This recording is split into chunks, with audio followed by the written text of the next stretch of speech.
100 metres still for Riblon to reach it, but I think it's going to be TJ that goes under that banner first.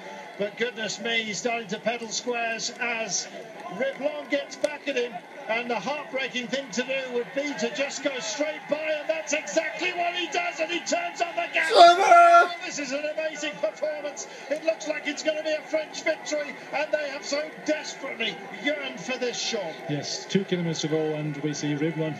When he comes back, it's the way. If you've got anything left at all, you just, attack him. Don't allow him to get in your wheel to recover a bit. And Riblon, immediately when he made contact, got to the rear wheel of TJ Van Garderen, put in an attack, and it looks like that he's the one going to hold on. Well, chapeau to him. And there is Quintana with Rodriguez. This is Richie Port with Chris Froome. It looks like he's suffering. Now, they'll be fully aware of this Contador, and I wonder whether he's going to bridge back the gap. That chase is on, trying to limit the damage after what has been a hellish day. 1.7 to go. 3 minutes and 2 is what Chris Froome is giving away. It's a question of what's the gap between Quintana and Froome, and what's the gap between Froome and Contador by the end. Well, the line's beckoning in 1,600 metres time. Riblon looks like he's going to cross it for victory, and Contador is fighting back as well. Yes, he seems to be recovered and starting to fight back. Quintana 2:30 we hear on the leaders out on the road, so just roughly 32 seconds of an advantage for Quintana over Christopher Froome. There we are, and the advantage between Froome and Contador is writ large for you as well. It's 1 minute and 16 seconds, so he's found his strength yet again. Well, there we are. It was worth a gamble and worth incurring the wrath of the commissaires and the race director not to take on any refeed. Should have had those gel bars earlier on. This man, well, he's heading for glory by the looks of things, and they realise it. AG2 Le Mondial, leave me alone, he says. I can do this by myself. I'm more than spurred on, and he's got the strength.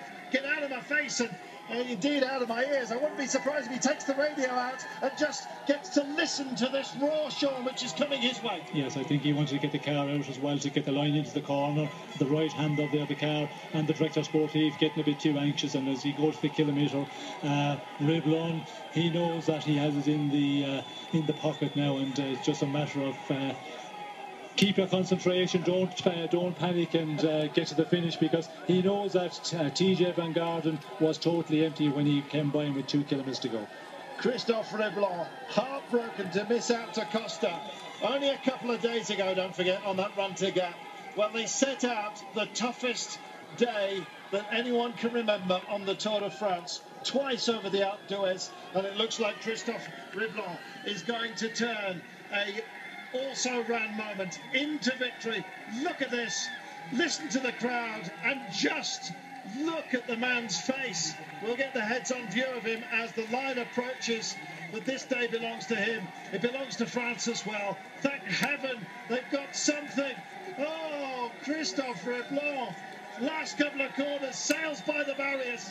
Oh, eating into it, 400 odd metres to go.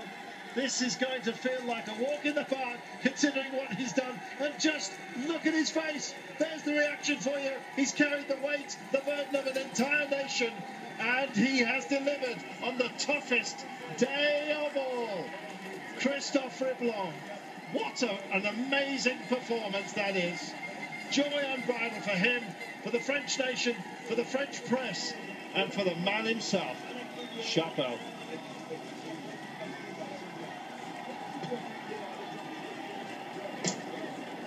It's his moment, Sean.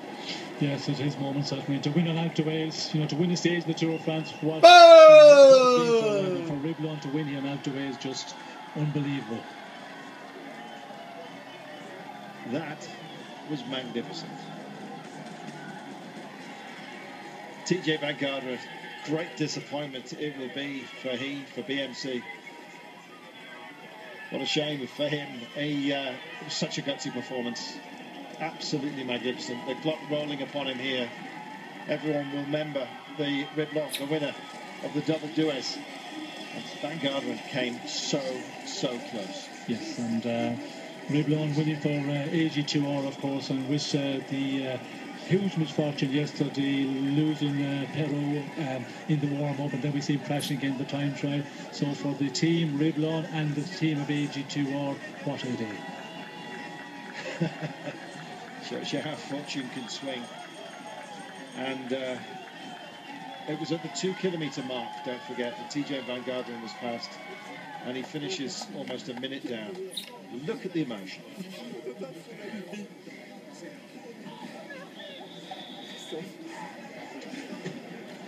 C'est magnifique. No arguing with that. What a final, as we expected, as was forecasted. You know, Alpe d'Huez was always going to be a special day, and that was, you know, a special final.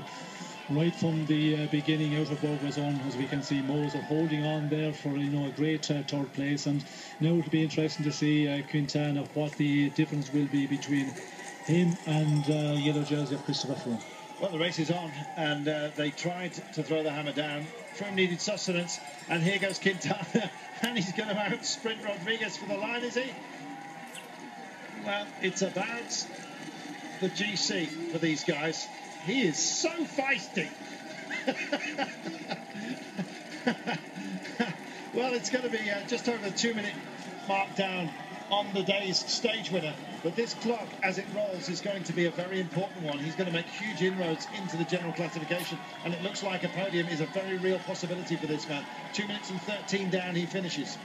Yes, and what a performance. Yeah, certainly a podium performance, which what we've got on the menu in this race all the time. There's more to come, more opportunities for Quintana, as we can see. Christopher Froome coming in here with Richie Porte. It looks like that it is going to be a minute and 10-15 maybe. So what looked like was going to be disaster when we could see him putting up his hand looking for some food. And the question is, did he get food from the car, or did Richie Porte have it in his pocket? It looked like that Richie Porte went back to the car. We did hear a lot of noise over race radio. They were not happy with the situation. We'll have to wait and see. Well, I'm just hoping it's nothing as serious as an exclusion that we're talking about. I guess we're going to find out. 2 minutes and 13 was Quintana's time across the line, and it looks like he's eaten a minute into Chris Froome, who's struggled today. Well, we knew it would be a struggle. There's another one tomorrow. He was talking about deficit of time trial in his legs after the first individual time trial, and almost a full minute, in fact more than that, 3:18 I think it is for Froome. So he gives away 1 minute and 5 to Quintana, and now the clock rolls back. And here comes Contador. Well, Contador making an amazing recovery late on as well. He also had his own problems. Jakob Fuglsang it is from Astana in the pale blue.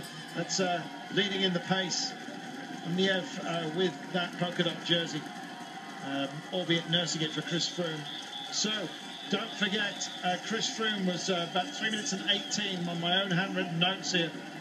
And this is Contador. What's he giving away? This is huge.